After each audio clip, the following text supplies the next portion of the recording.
sadhu and shastra. Spiritual master, the saintly people, and the Vedic literature. So whenever we speak, we must always reflect that. Otherwise, it's just mental speculation. So therefore, I've chosen Krishna book to talk about the pastimes and the mood of Lord Jagannath. And prior to that, I'll offer some brief prayers because there's a shorter class today. Om Jnanatimirandasya Jnananjana Shalakaya Chakshurunmilitam Mena Tasmai Shri Gurave Namaha. As one in the darkest ignorance and the spiritual master open my eyes with the torch of knowledge and offer my respectful obeisances unto him. Jai Shri Krishna Chaitanya Prabhu Nityananda Shri Advaita Gadadhara Shivasadi Gaura Bhakta Vrinda. And offer my respectful obeisances to Shri Krishna Chaitanya Mahaprabhu, Prabhu Nityananda Shri Advaita Gadadhara Shivas and all of those in light of devotion. Hare Krishna, Krishna Krishna, Hare Hare, Hare Rama, Rama Rama, Hare Hare. And since I'm reading from Krishna book, there's also a prayer that one may recite, and it goes like this.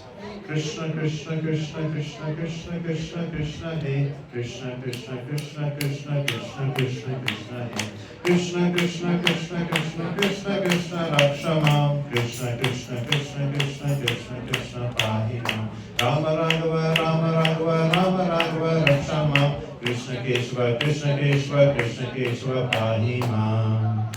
So that is from the Chaitanya Charitamrita, when Lord Chaitanya has taken sannyas and he's going out into the world and he takes shelter of Krishna and Lord Rama and just seeking refuge because of material attacks. Similarly, whenever reads about Krishna's pastimes, one must also take shelter of Krishna so that any sort of evil thoughts or thoughts that deviate from the sampradaya of the tradition do not come in. So I'm going to be reading from chapter 82. So the Krishna book is Srila Prabhupada's publication on the 10th canto of Srimad Bhagavatam. So Srimad Bhagavatam and the 10th canto has 90 chapters. So similarly, the Krishna book also has 90 chapters. They correspond to each other. So I'll be reading from chapter 82, which is titled Lord Krishna and Balaram Meet the Inhabitants of Vrindavan. And this is text 46, if you're following like the Sanskrit of the Bhagavatam. But here it's towards the end.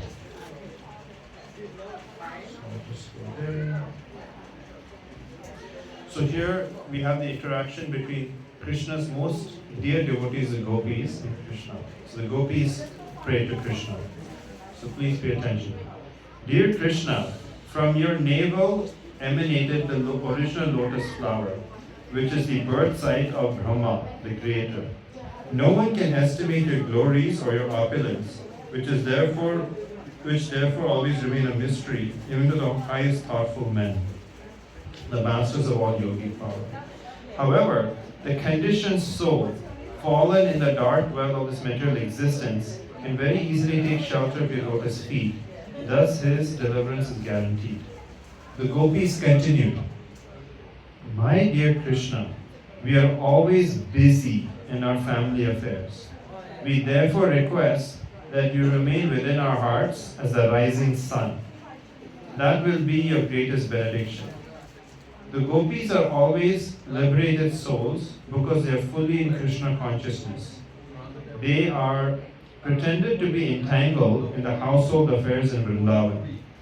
Because of their separation from Krishna, he might have asked them to return with him to his capital city, Dwarka. But the inhabitants of Vrindavan, the gopis, were not interested in the idea of going with Krishna to Dwarka. They wanted to remain busy in Vrindavan and thus feel the presence of Krishna in every step of their lives. So here we understand that this is very much the mood of the Gaudiya Vaishnava tradition. We do not worship Krishna in Dwarka. We do not worship opulent Krishna. Although there's nothing wrong in that kind of worship, but we must follow according to the mood and method of the tradition that Srila Prabhupada, Srila Bhaktisiddhanta Saraswati Thakur have given us. And similarly, if we are trying to follow that by coming to the temple, chanting the holy name, reading the Bhagavatam, we must also follow in a similar mood. And that mood is very much Vrindavan Krishna. Krishna with the peacock feather. You may see the picture over there. So Krishna is there with the turban, and playing with the cowherd, boyfriends and girlfriends, the gopas and gopis. In the opulence of Vaikuntha, you see Krishna as Narayana with the diamonds and the gold and the helmet and all that. And it's very much the awe and reverence mood. And that mood was also exhibited here when we worship Radha Krishna in the temples, because we cannot come to that level of pure, spontaneous, loving devotional service. So when we chant, say, the Brahma Samhita in front of the Shri Jagannath Baldev Subhadra, is very much in the awe and reverence mood.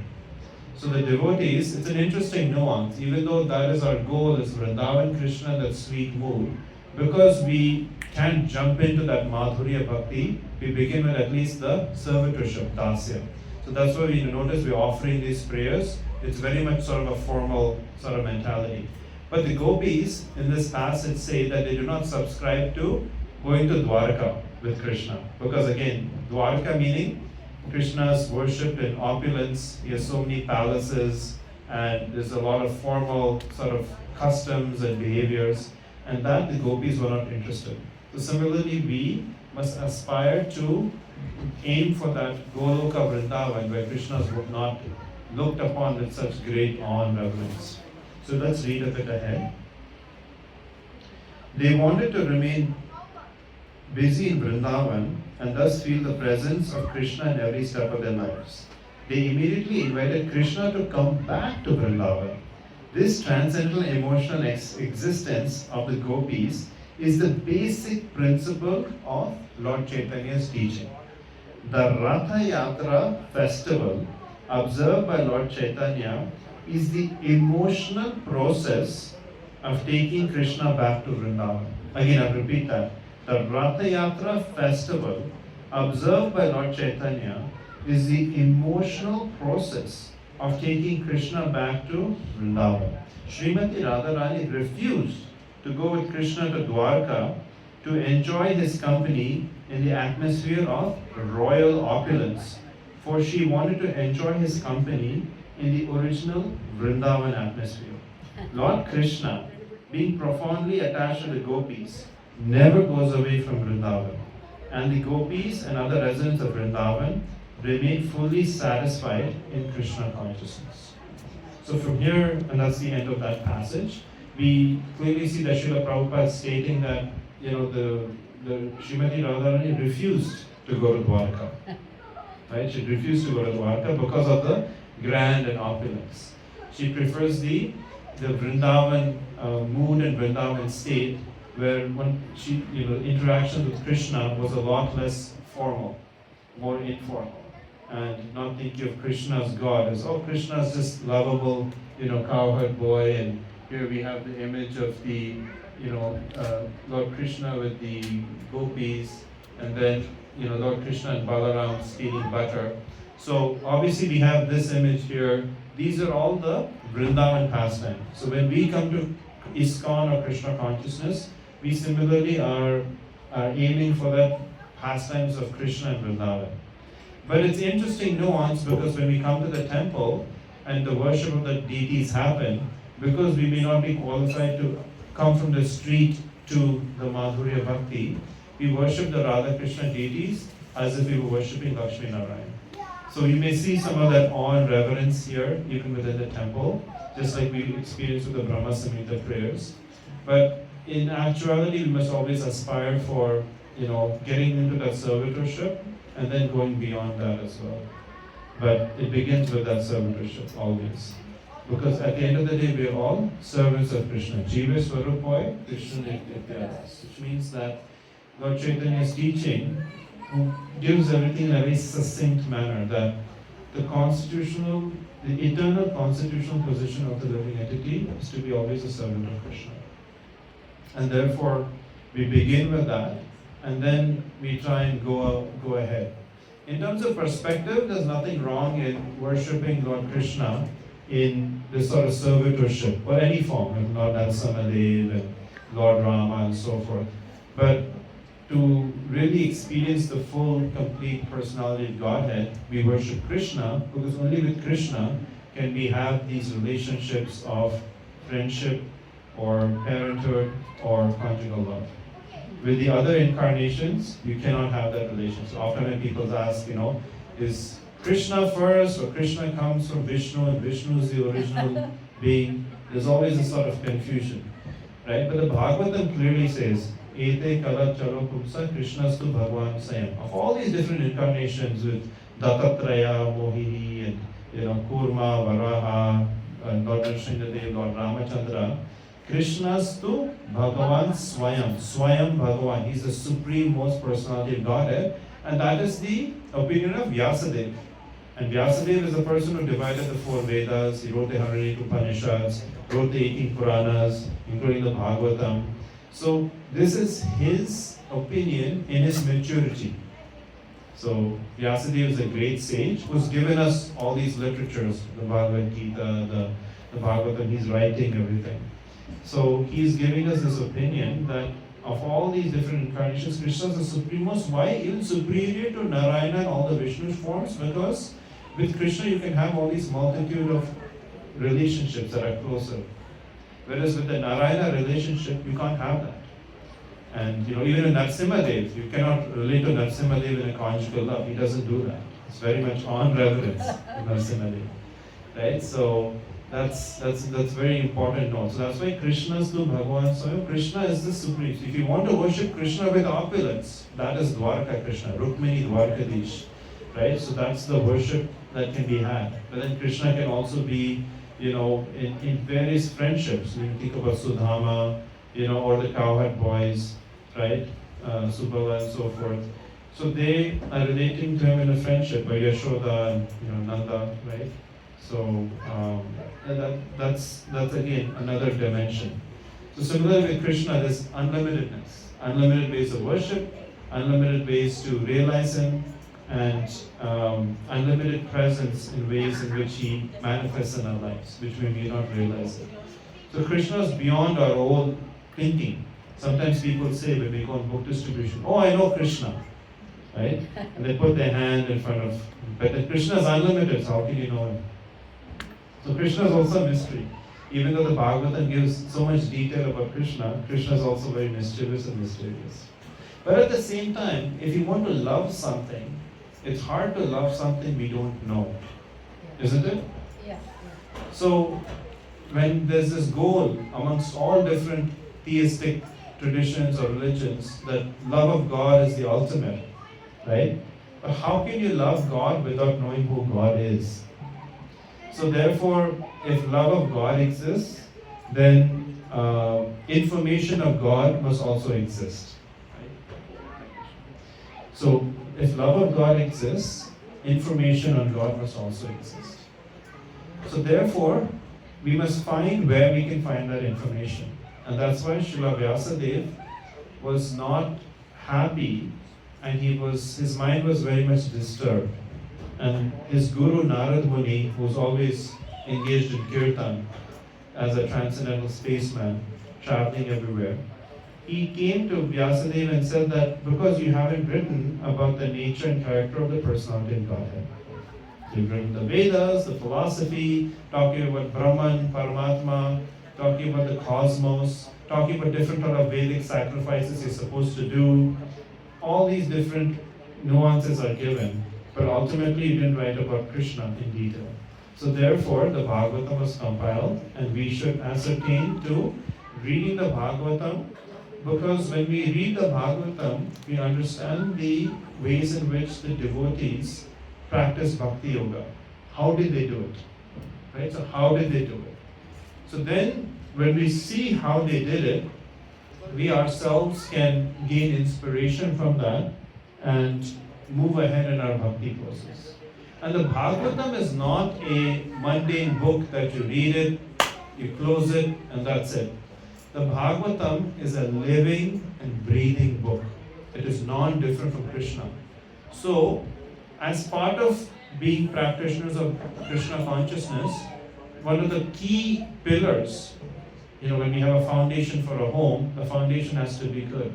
So the foundation for that is having firm conviction, also known as Shraddha. That Shraddha is very important, and having Shraddha in Shastra or Vedic literature is really important, because that's how we can see the Lord. When Srila Prabhupada's guru, Srila Bhaktisiddhanta Saraswati Thakur, was having darshan of the Lord, right? He did not have his glasses, he has glasses off, right? So what happened there was his disciple came to him saying that here are your glasses, you can have darshan. And Srila Bhaktisiddhanta said that having darshan is not a mere viewing of the Lord. One must be able to have darshan by hearing about him. So in this Kali Yuga, the most important process is Shravanam and Kirtanam. That is the most important process. Shravanam, Kirtanam. These are the first two legs of Bhakti. So while it's great to have darshan of the Lord, one must also realize, in addition to that how can we see the Lord everywhere by always having an oral reception. So when we read Bhagavad Gita or Bhagavatam, or you have some reading program that's going on at home, we must do that because it gives us knowledge through which we can be guided on a day-to-day basis. Reading the Bhagavatam daily is Krishna literally guiding us on a daily basis. He's waiting, just like he's waiting for his worship or being offered food and things like that. He's also waiting, when will these long lost souls who have been roaming around for millions and millions of lifetimes will finally come to me. So Krishna's come in the form of Bhagavatam. He's come in the form of all the Vedic literature. He's come in the form of the holy name. Right? And this is the most important thing we possess, is the holy name. We may think, okay, we possess a home, cars, this, that, but actually the most important thing we can possess is the holy name. And when we consciously develop a relationship with the holy name in our day-to-day lives, we read the Bhagavatam, which uplifts us from all the negativities we face through the news cycle and work and stress and all that. That will itself will bring us to a transcendental platform where we realize that we feel so happy reading Bhagavatam. When we chant the holy name, we don't feel like where did the time go? So that is a little taste of the eternal time. That's a little taste of eternal service when we engage in the service of Krishna in the form of Bhagavatam, chanting the holy name, worshipping the deity, observing festivals, and ultimately bringing Krishna towards our heart. Just like Srimati Radharani wanted to, instead of going to Dwarka, wanted to take Krishna back with him to Vrindavan. So that is very much the mood of Lord Chaitanya. That is very much the mood of the old tradition. That is very much the mood of our Gaudiya Vaishnava teachers who have brought this painstakingly from generation to generation, taking risks. Srila Bhaktisiddhanta took risks. People want to kill him because he was against the caste-conscious community. He was against the caste system. So they wanted to kill Bhaktisiddhanta. Srila Prabhupada was criticized so much when he went back to India that, oh, you're doing this, you're doing that, you're getting Westerners involved in this. But we see from the example of Srila Haridas Thakur, who was born in a Muslim family, Namacharya. So we are great beneficiaries of this great tradition where normally love of Godhead is closed, not accessible. It's closed to the public. But Chaitanya Mahaprabhu and Nityananda Prabhu have broken the store of love of Godhead, storehouse, and distributing it widely without consideration. Without consideration, we could be born in a family of dog eaters and still come to the process of Krishna consciousness. So there's no pre-qualification required. So therefore we must consider in this time, in this age, in this year, 2025, to be very lucky that we are in this Krishna consciousness. And therefore it is up to us to take full advantage of what the Krishna consciousness movement has to offer. Hare Krishna. So I'll take maybe time for one question, and then we'll get ahead with the program. So is there any question or reflection based on the inhabitants of Vrindavan, the Vrindavan mode? And also on September 7th is the Bhadra Purnima. So please, we encourage those who do not have wisdom, like Krishna Gopa Srimad Bhagavatam, to take a full set of Srimad Bhagavatam home. We have so many boxes of Bhagavatam available. And again, they're just waiting for being installed in a home. Hare Krishna. Questions or reflections? Yes.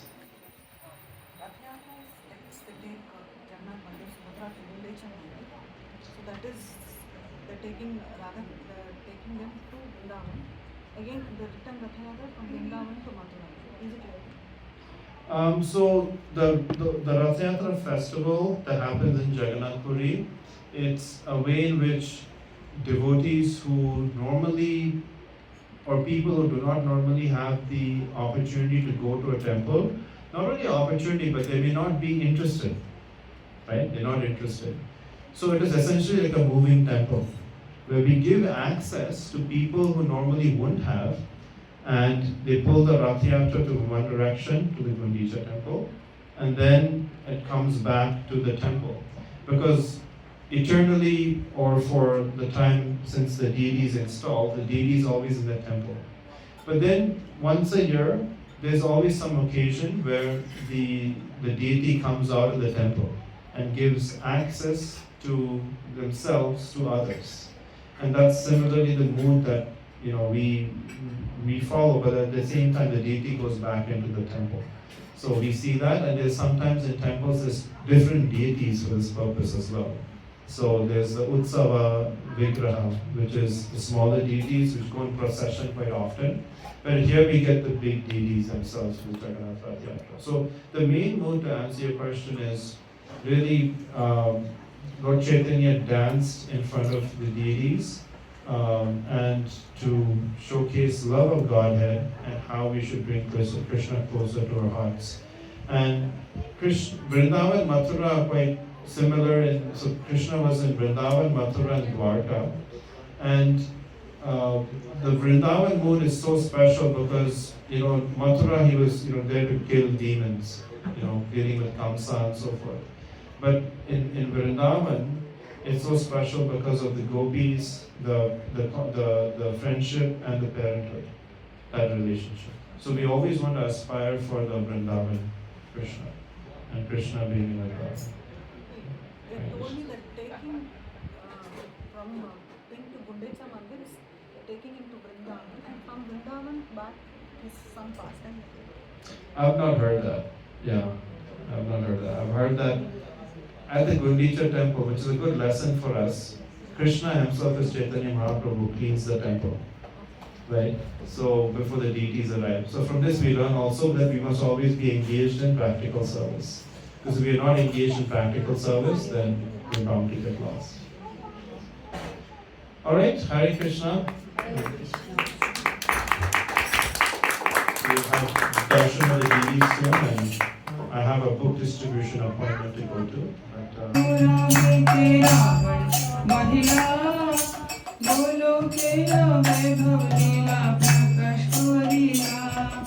Shri Radhar Bhave Ebe Gora Avatar Hare Krishna Naam Gauri Lo Prachar Shri Radhar Bhave Ebe Gora Avatar Hare Krishna Naam Gauri Lo Prachar Vasudeva Ghosh Bole Kori Jod Haat Jai Gaur Sri Krishna Sri Jagannath Vasudeva Ghosh Bole Kori Jod Haat Jai Gaur Sri Krishna Sri Jagannath Vasudeva Ghosh Bole Kori Jod Haat Jai Gaur Sri Krishna Sri Jagannath Vasudeva Gauri Jadhat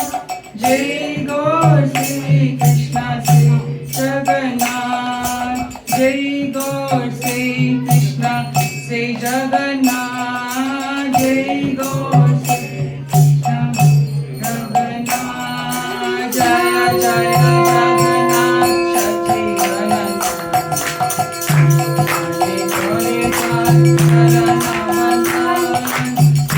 Jaya Jagannath Shakti Ananta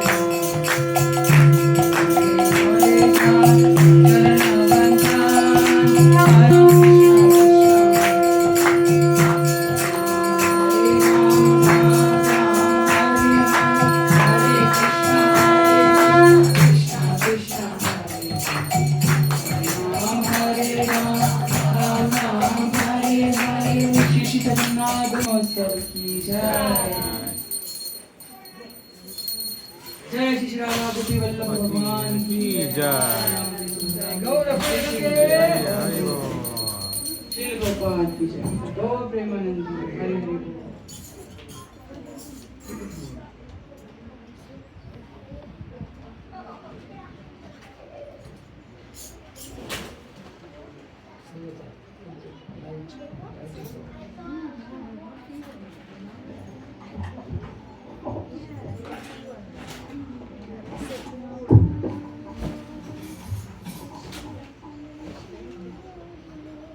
Switch on the light.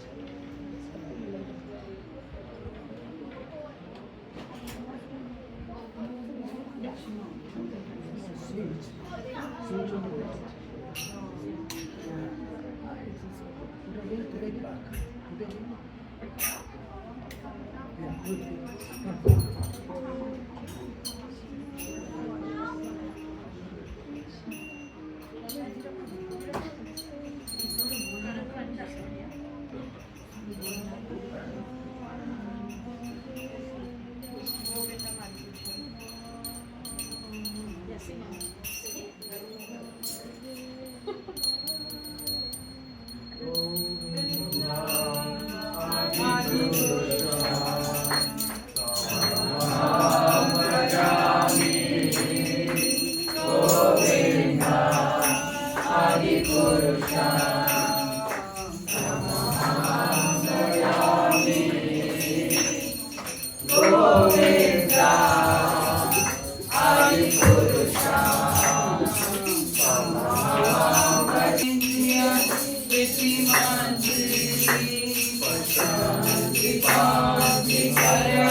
Prabhu